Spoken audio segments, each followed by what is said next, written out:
귀한 찬양 감사를 드립니다. 여러분 평안하십니까? 네. 아무도 대답을 안 해서 순간 놀랐습니다.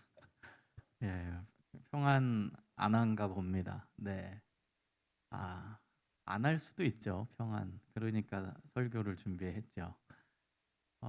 지난주에 어떤 말씀을 전할까 고민하다가 지금 우리 공동체에 필요한 말씀은 평안이겠다. 이런 확신이 들었습니다.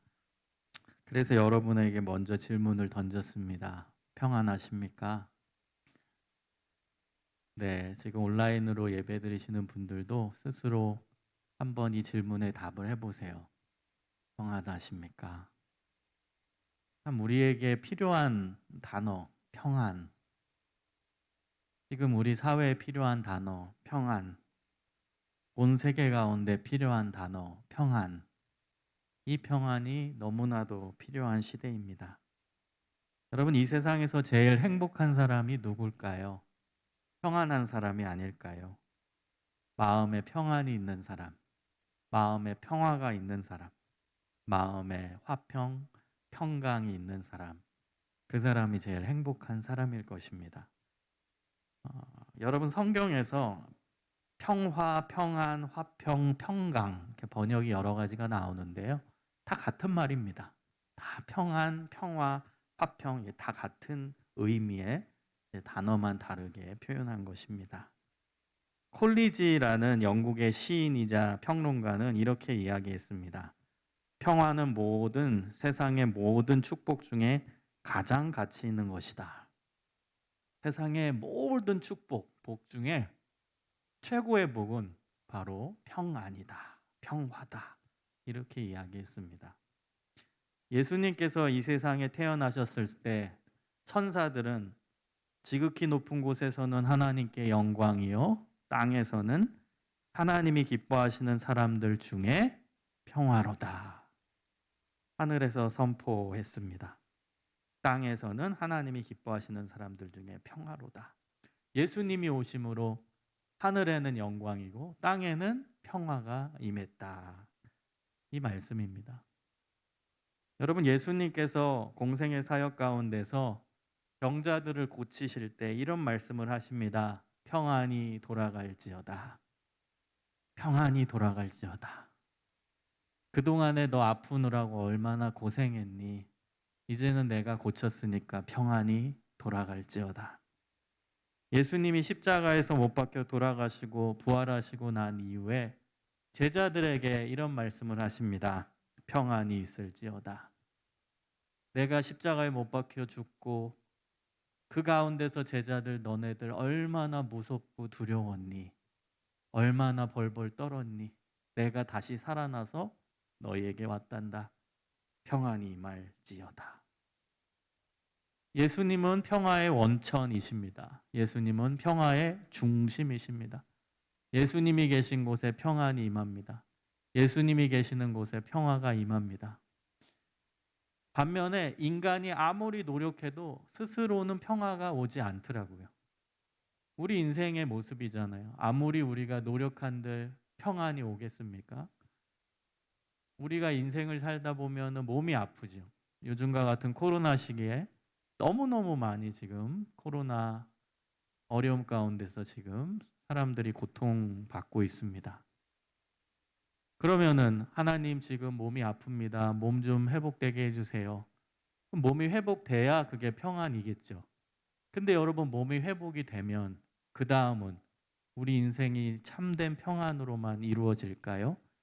또 예기치 못한 어려움이 또 다가오고 그 어려운 문제 가운데 또 씨름씨름 하다가 좀 평안하고 싶습니다. 우리는 그 문제가 해결될 때 그것을 사실 평안이라고 말하거든요. 문제가 왔을 때 그 문제가 사라져야 그래야 평안이 임한다라고 생각을 합니다. 그런데 오늘 말씀을 자세히 들여다보면요.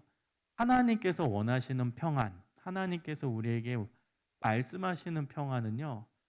단순히 우리의 문제를 해결한 그 상태, 문제가 사라진 그 상태로서의 평안만 의미하는 건 아님을 알 수 있습니다.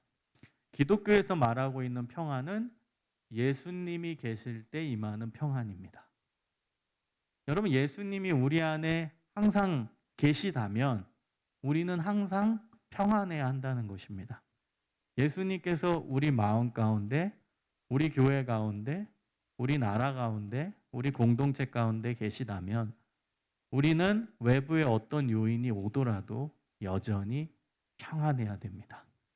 그것이 참된 평안을 유지하고 누릴 수 있는 비결이고 하나님께서 우리에게 베풀어 주신 참된 평안이라는 선물이라는 것입니다. 여러분, 오늘 본문은 다윗이 쓴 시편입니다. 시편을 잘 이해하는 방법은요, 시편의 표제어를 보는 것입니다. 제목이 있어요. 122편을 잘 보시면 거기에 제목이 이렇게 달려 있습니다. 다윗의 시 곧 성전에 올라가는 노래, 이렇게 나옵니다. 시편 120편부터 134편은요, 성전에 올라가면서 부르던 시편, 성전에 올라가면서 부르던 노래로 알려져 있습니다. 여러분, 다윗은요, 성전에 올라갈 때마다 노래를 했대요. 그 노래가 찬양 아니겠습니까? 그리고 기도 아니겠습니까? 여러분, 시편은요, 찬양이면서 동시에 기도입니다. 그래서요, 기도할 때 초대교회에서는요, 시편을 읽었어요. 기도문이에요. 기도문이 곧 찬양이고 찬양이 곧 기도문이었어요. 이게 구분이 안 됐습니다. 찬양이 곧 기도고 기도가 곧 찬양이었어요. 그래서 시편은 참 귀해요. 찬양인 동시에 기도이기 때문입니다. 이 다윗은 성전에 올라갈 때 기도를 했고 찬양을 한 것입니다. 여러분, 근데요, 이 표제어를 원어로 보면은 이렇게 나와요. 계단들에 올라가는 노래, 계단. 이 계단이 성전 계단입니다. 성전 계단에 올라가면서 노래를 했고 그 노래가 찬양이고 그 찬양이 곧 기도였다는 것입니다. 오늘 시편에서 다윗은 어떤 찬양을 했는지, 어떤 기도를 했는지 우리가 한번 살펴볼 필요가 있습니다. 여러분, 우리가 읽은 6절을 한번 보시기 바랍니다. 6절을 보면 예루살렘을 위하여 평안을 구하라. 예루살렘을 위하여 평안을 구하라. 기도하라죠. 구하라는 것은. 자, 중요한 이 지명이 언급됩니다. 예루살렘이라는 지명입니다. 여러분, 예루살렘은 이스라엘의 수도이죠. 당시에 이제 수도고, 또 예루살렘에서는 중요한 장소가 하나 있었어요. 어떤 장소요? 네, 성전이죠. 또 예루살렘에는 성전이 있고, 또 예루살렘은 이스라엘의 영적인 또 도시고 영적인 이 제일 중요한 이 장소이죠. 그래서 예루살렘은요, 우리가 더 설명할 수 없을 정도로 굉장히 중요한 지역이고 또 장소였다라는 것입니다. 왜냐하면 거기에 하나님을 예배하는 예배처가 있었기 때문에, 성전이 있었기 때문입니다. 그래서 다윗은 항상 마음 가운데 그 예루살렘에 대한 사모함, 예루살렘에 대한 사랑, 예루살렘에 대한 그 간절한 마음이 있었어요. 그래서 성전에 올라가면서도 성전을 위해 기도하는 거예요. 지금 이 시편이 지금 성전에 올라가는 중이잖아요. 성전 계단을 오르는 중에서도 성전을 위해 기도하는, 예루살렘을 위해 기도하는 건 예루살렘 성전을 위해 기도하는 거예요. 그러니까 여러분이 이 예루살렘을 위해서 기도한다 했을 때 우리의 기도에 적용할 두 가지는 나라로서의 개념이 예루살렘, 그러니까 도시로서의 개념인 예루살렘과 동시에 교회라는 개념, 성전이라는 개념으로서의 예루살렘, 이 두 가지가 같이 언급되고 있다는 것입니다. 그럼 우리 기도에 적용한다면 우리도 우리 나라를 위한 기도가 있어야 되고, 그리고 우리 한국 교회를 위한 기도가 있어야 한다라는 거예요. 그러니까 다윗은 성전에 올라갈 때마다 하나님, 우리 예루살렘이라는 이 도시, 그리고 우리 나라가 평안하게 해주세요. 동시에 이 예루살렘 안에 우리 예루살렘 성전이 있습니다. 하나님의 교회가 평안할 수 있도록 인도해 주세요. 이 기도를 두 가지를 같이 동시에 했다라는 거예요. 국가를 위한 기도와 그다음 교회를 위한 기도를 동시에 하고 있는 거예요. 여러분 오늘 우리는요 같이 좀 기도를 할 겁니다. 우리도 지금 평안이 필요해요. 먼저는 우리 국가를 위한 평안이 필요하죠. 우리나라 여러분 알다시피 참 평안이 필요한 지금 시점입니다. 우리나라의 모습을 보면은 좀 안타까운 모습들 여러분 눈에 너무나도 많이 보이잖아요. 정치로 완전히 두 나라가 두 개로 쪼개져 있고, 그다음 지역도 쪼개져 있고, 그다음에 남녀 간에도 쪼개져 있고, 성별로, 그다음 나이대로 우리나라가 얼만큼 지금 분열되어 있는지 여러분 너무나 안타까운 모습으로 봤으면 좋겠어요. 우리 크리스찬들은 화해의 메신저여야 해요. 화해의 메신저. 우리는 합치는 역할을 해야 되고 하나로 이끄는 역할을 해야 되는데 너무 안타까운 상황입니다. 크리스찬조차도 그 분열되어 있는데 앞장서 있는 사람들도 많이 있다라는 사실이에요. 이 나라가 너무 안타까운 상황 가운데 있습니다. 그뿐만이 아닙니다. 뭐 코로나로 말미암아 너무나도 힘든 상황이고 또 뭐 대형 또 산불도 나고 국가적으로 어려운 가운데 있는 또 우리의 모습입니다. 그럴 때일수록 우리 믿는 자들은 기도해야 됩니다. 국가를 위해 여러분 정말 나라를 위해 정말 간절한 마음으로 기도할 수 있어야 한다라고 생각을 합니다. 제가 기도를 해보니까요 이런 마음이 들더라고요. 진짜 기도는 사랑을 바탕으로 해야 나온다라는 사실. 여러분 정말이에요. 사랑이 있어야 기도가 나오지 사랑이 없으면요 진짜 형식적이에요. 우리나라를 위해 기도하자 했을 때 우리나라에 대한 사랑, 우리나라에 대한 애정, 우리나라가 잘 되길 원하는 그 간절함이 실제 있잖아요. 그럼 기도가 나와요. 근데 그게 없잖아요. 그럼 기도가 안 나옵니다. 그리고 형식화돼요. 정말 사랑하는 마음을 갖고 있다면 뜨겁게 기도할 수 있어요.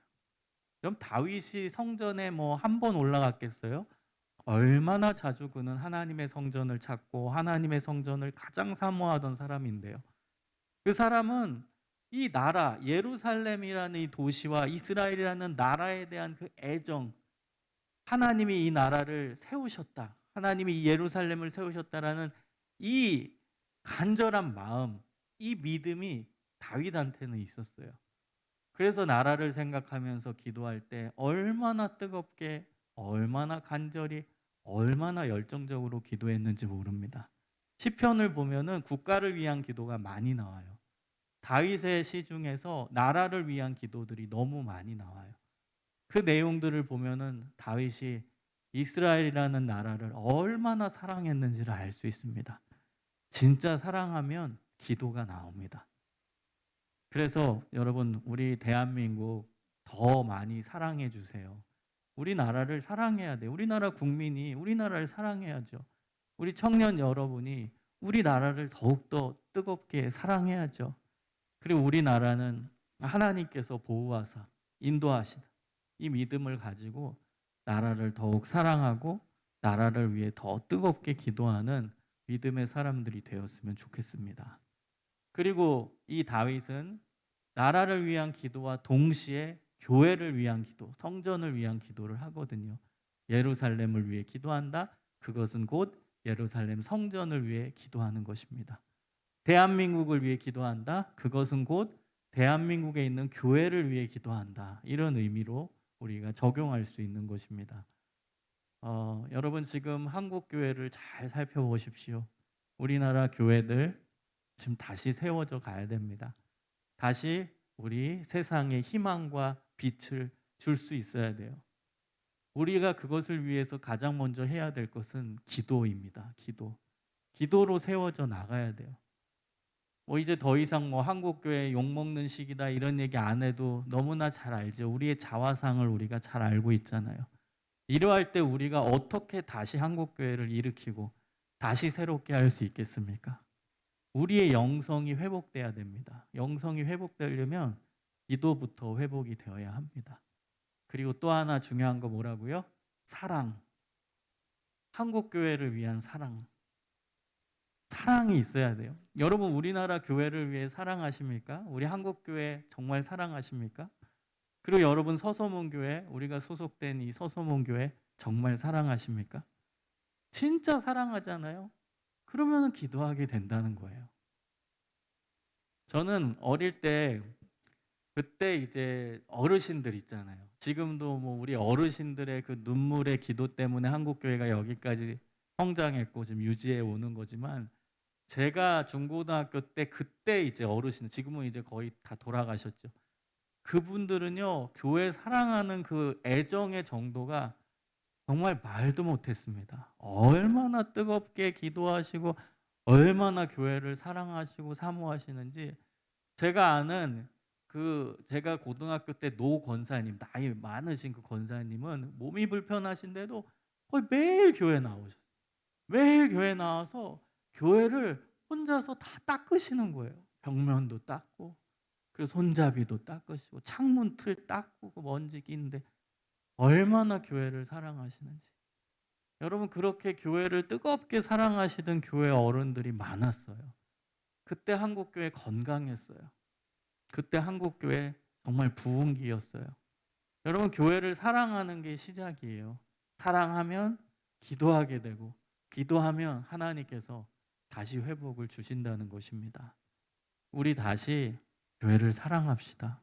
여러분, 사랑합시다. 우리 청년들한테 진심으로 얘기하고 싶어요.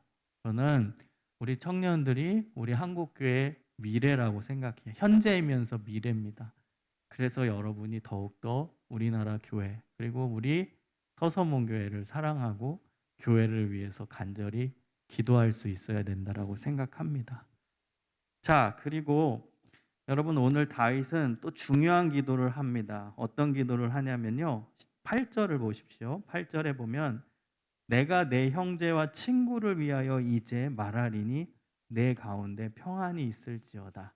이제 누구를 위해 기도하죠?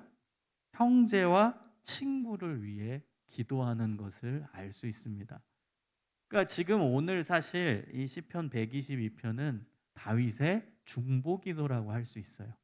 나라를 위한 기도, 그 다음에 성전을 위한 기도, 그 다음에 이제 가까이 있는 형제, 그리고 형제 바깥은 이제 지인들은 친구죠. 친구를 위한 기도. 이게 중보기도잖아요. 그래서 여러분, 정말 하나님께서 우리에게 원하시는 기도의 중요한 기도는 중보기도입니다. 중보기도의 가장 가까운 대상은 가족입니다. 여기서 말하는 형제입니다.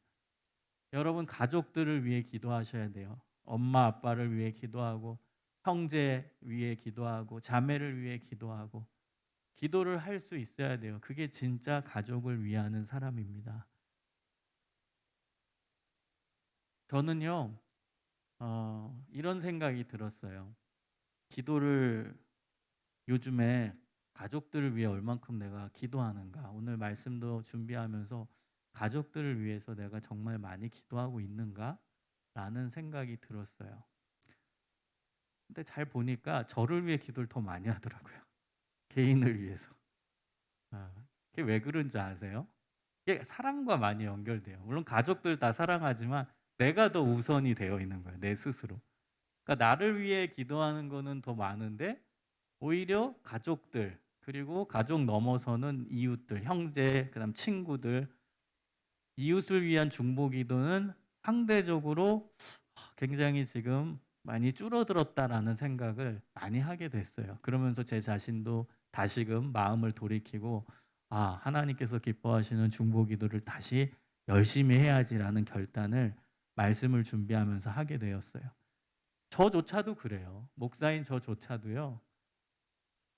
하나님께서 제 마음 가운데 주신 그 사랑, 그것이 항상 유지되는 건 아니잖아요.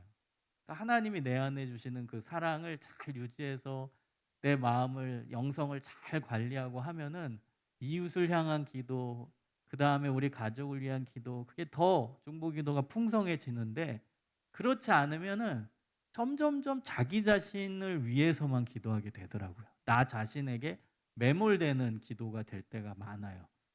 그래서 오늘 말씀을 제가 여러분한테 전하면서 동시에 제 자신이 결단하게 됐어요.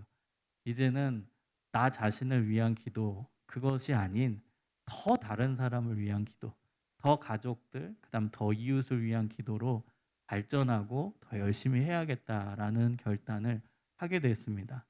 여러분도 마찬가지입니다. 기도를 할 때 개인을 위한 기도도 필요하죠. 근데 하나님께서는 이 중보 기도를 굉장히 소중하게 여기십니다. 그 이유는 순수함이 있는 기도이기 때문에. 여러분, 중보 기도의 특징은요, 나의 욕심을 위한 기도가 아니잖아요. 상대방이 잘 되기를 원하는, 상대방의 복을 누리기를 원하는, 상대방이 하나님의 은혜를 누리기를 원하는 마음 가운데서 기도하는 거기 때문에 가장 순수한 기도가 바로 중보 기도입니다. 그래서 하나님께서는 중보 기도를 굉장히 소중하게 여기시고 중보 기도하는 사람 기뻐하신다라는 사실입니다. 여러분, 가족을 위해 기도할 때 세심하게 구체적으로 기도했으면 좋겠습니다. 그냥 뜬구름 잡게 하나님 우리 가족 건강하게 해주세요. 뭐 우리 가족 잘 되게 해주세요. 그게 아니라 한 명 한 명 다 자기 필요가 있어요. 한 명 한 명 하나님과의 관계에서 필요한 것들이 있습니다. 한 명 한 명 그의 삶 가운데 필요한 것이 있습니다. 그것을 디테일하게 기도할 줄 알아야 그것이 진정한 중보 기도라는 것입니다. 여러분, 예수님께서 말씀하시잖아요. 가장 큰 두 계명으로 하나님 사랑, 이웃 사랑을 말씀하시는데 이웃 사랑의 전제가 뭐죠? 내 이웃을 내 몸같이 사랑하라 이잖아요. 내 자신같이 사랑하라. 그러니까 여러분, 여기에 이 말씀을 갖고 기도에 적용해 보면 여러분 스스로 자기 자신을 기도할 때 어떻게 기도하죠? 하나님 그냥 잘 되게 해주세요. 이렇게 기도하나요? 정말 자기 자신을 위해 간절히 기도하는 사람은요, 엄청 디테일하게 기도합니다. 그리고 엄청나게 그냥 세세한 것까지 감정을 내비치면서까지 기도합니다. 그런데 가족을 위해 기도하라고 했을 때 하나님 그냥 우리 가족 잘 되게 해주세요. 하나님 뭐 이렇게 해주세요.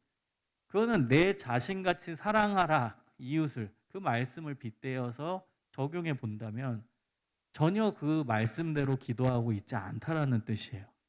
여러분, 상대방을 위해 기도할 때도요, 디테일하게 내 자신같이, 기도도 내 자신같이, 내가 정말 간절하게 기도하고 내가 정말 세세하게 디테일하게 하나님 이거 해주세요, 저거 해주세요, 이렇게 힘들어요, 저렇게 힘들어요, 너무나 철저하게 하나님 앞에 기도하는데 가족을 위해서는 너무나 크게 그리고 너무 세심하지 않게 기도할 때가 많다라는 걸 제 스스로 깨닫습니다.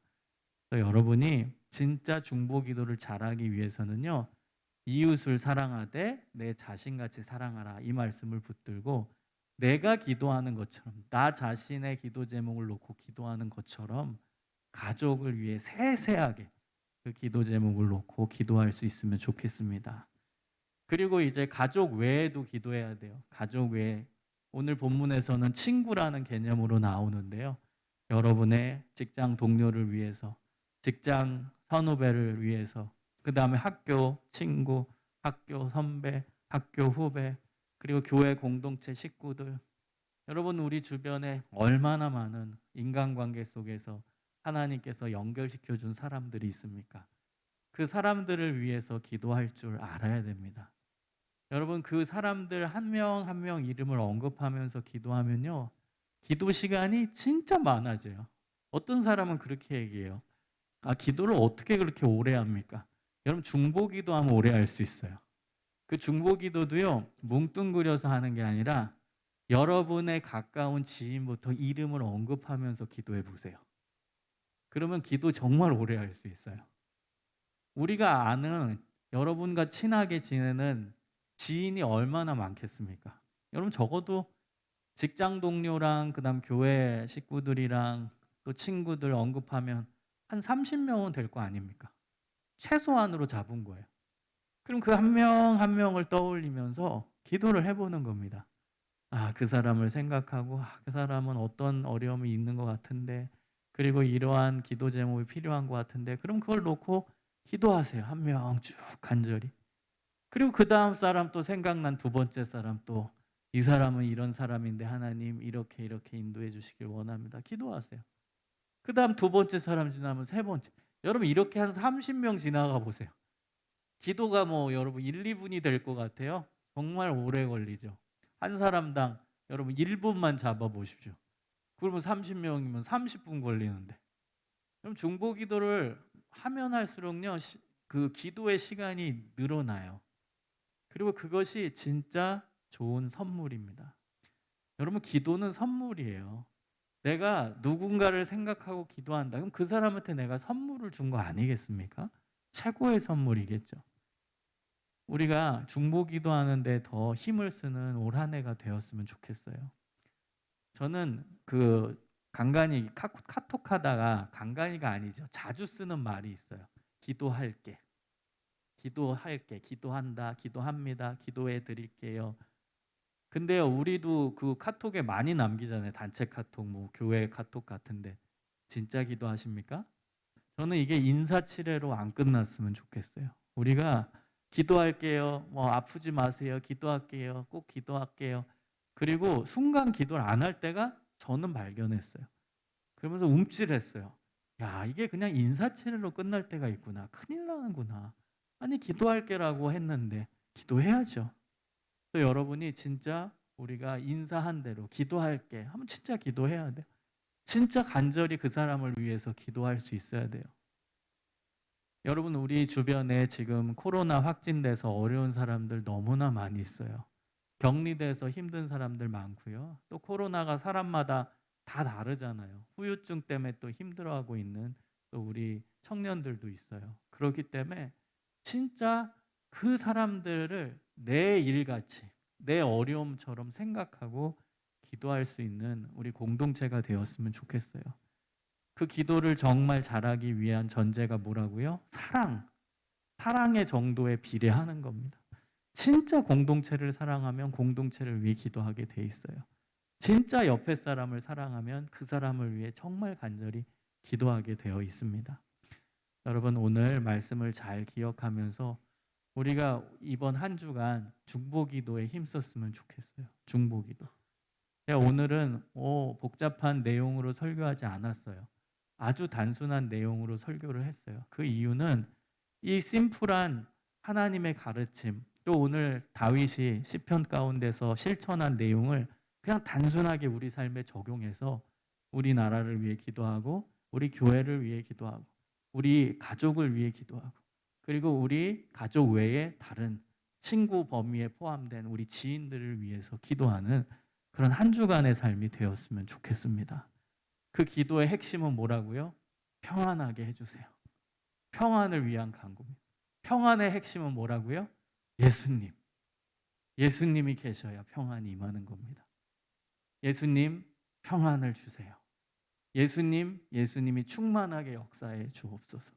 그래서 참된 평화가 임하게 해 주옵소서.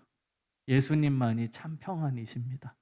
우리의 삶에, 우리 주변의 삶에, 우리 가족의 삶에, 우리 교회 안에, 우리 나라 안에 예수님이 가득 채워지셔서 참 평안이 온전히 임할 수 있게 하여 주시옵소서. 여러분 이 믿음의 기도를 우리 매일매일 이번 주간에 할 수 있는 믿음의 사람들, 중보 기도의 사람들 되었으면 좋겠습니다. 우리 다 같이 기도하겠습니다. 오늘 말씀을 기억하면서 예수님이 평화의 주인이십니다. 우리 나라 안에, 우리 교회 안에, 우리 가족 안에, 우리 지인들 안에 예수님이 충만하게 하시고 그 예수님이 주시는 참된 평안, 참된 평화, 참된 기쁨, 그것을 맛보는 저희들의 삶이 되게 하여 주옵소서. 중보 기도자의 삶으로 살아가기를 소망합니다. 저희들 더 주님 의지하며 살아갈 수 있도록 인도하여 주옵소서. 다 같이 간절히 기도하겠습니다.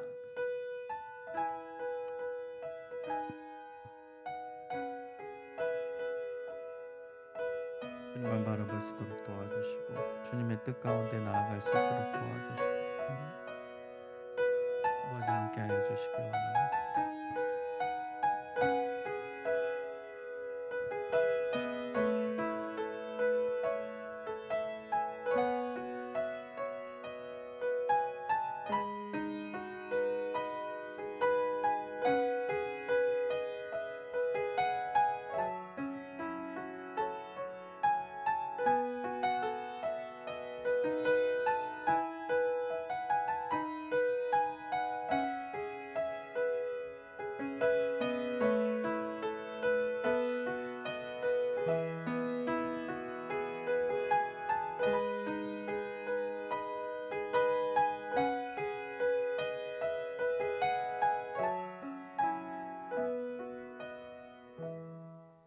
코로나로 인해서 지금 한 곳에 예배 전에 나오지 못하고 각자의 자리에서 흩어져서 예배를 드리고 있는 지금입니다.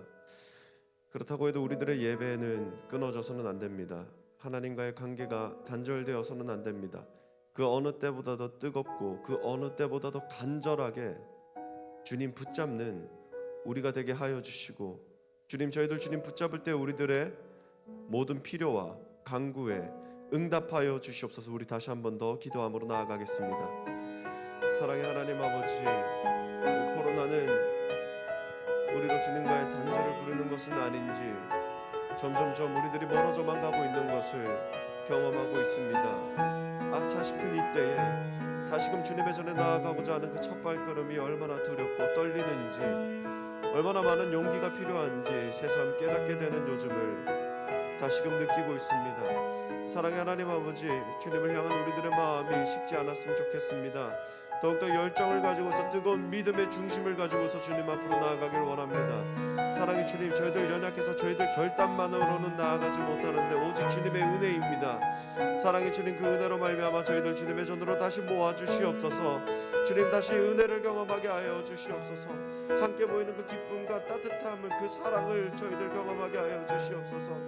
사랑의 주님, 저희들 잊지 말아 주시옵소서. 놓치지 말아 주시옵소서. 주님을 향한 우리들의 발걸음이 멈추지 않도록 주님 저희들의 길을 지도하여 주시고 빛을 비추어 주시고 발걸음을 함께 발맞춰 걸어가 주시옵소서. 주님, 우리 이 시간 한 번 더 기도하길 원합니다. 코로나로 인하여서 혹은 코로나의 그 영향으로 인하여서 이 어려움 가운데 있는 우리 지체들이 있습니다.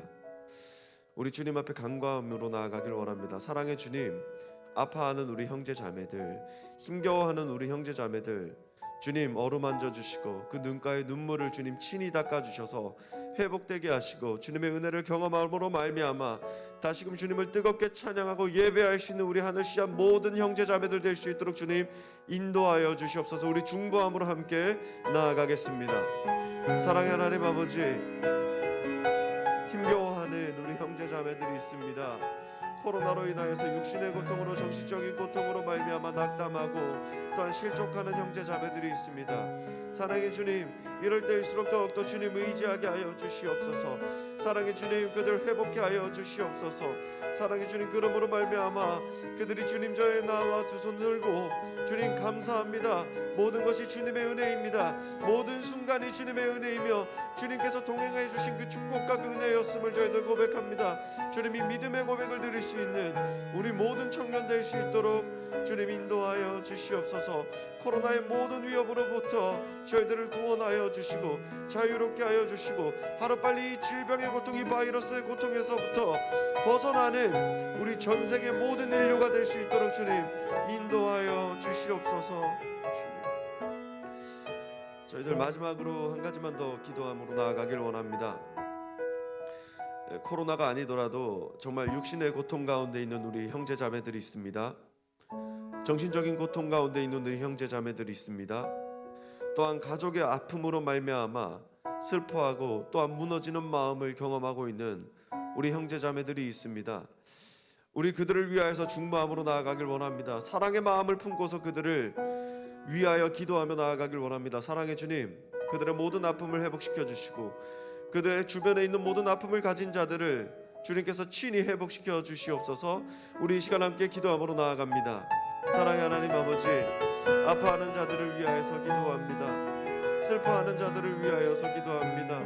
낙담하고 있는 모든 지체들을 위하여서 기도합니다.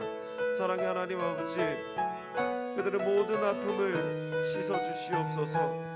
그들의 모든 불안함을 위로하여 주시고 다시 새롭게 하여 주시옵소서. 사랑의 하나님 아버지, 우리 인간의 말로서는, 우리의 인간의 마음으로서는 그들의 모든 아픔을 치유할 수가 없습니다. 도저히 저희들은 해낼 수가 없습니다. 사랑의 주님, 이럴 때일수록 더욱 주님의 능력이 필요합니다. 사랑의 주님, 이럴 때일수록 주님의 은혜가 필요합니다. 주님, 저희들 먼저는 겸손히 엎드리길 원하오니 저희들 엎드립니다. 사랑의 주님, 저희들의 작은 시험에도 응답하시는 그 주님을 의지함으로 나아가오니 사랑의 주님, 응답하여 주시옵소서. 그들의 눈물을 닦아 주시옵소서. 그들에게 자유를 허락하여 주시옵소서. 이전에 알지 못했던 참 기쁨을 경험하게 하여 주시옵소서. 다시금 주님 안에서 하하호호 웃으면서 주님을 섬길 수 있는 정말 축복, 그 복된 날을 다시금 허락하여 주시옵소서. 주님 그렇게 하여 주실 줄로 믿습니다. 사랑의 하나님 아버지, 감사합니다. 주님 전에 나와 예배드리고 또한 찬양드리며 또한 기도드릴 수 있는 이 기쁨을 허락하여 주심에 감사드립니다. 오늘의 말씀처럼 주님 전에 나온 이 기쁨을 찬양하고 또 기도하길 원합니다. 또한 아파하고 있는 형제 자매들을 위하여서 기도하는 이 중보의 시간을 저희들이 놓치지 않기를 원합니다. 사랑의 주님, 이곳 가운데 임재하여 주셔서 저희들의 마음과 이 기도의 음성을 들어주시고 응답하여 주셔서 모든 아픔으로부터 자유함을 얻고 참된 복된 걸음을 걸어가는 우리 서서문교회 하늘씨앗 청년부 한 사람 한 사람 공동체 될 수 있도록 주님 인도하여 주시옵소서. 예수님 이름으로 기도드립니다. 아멘.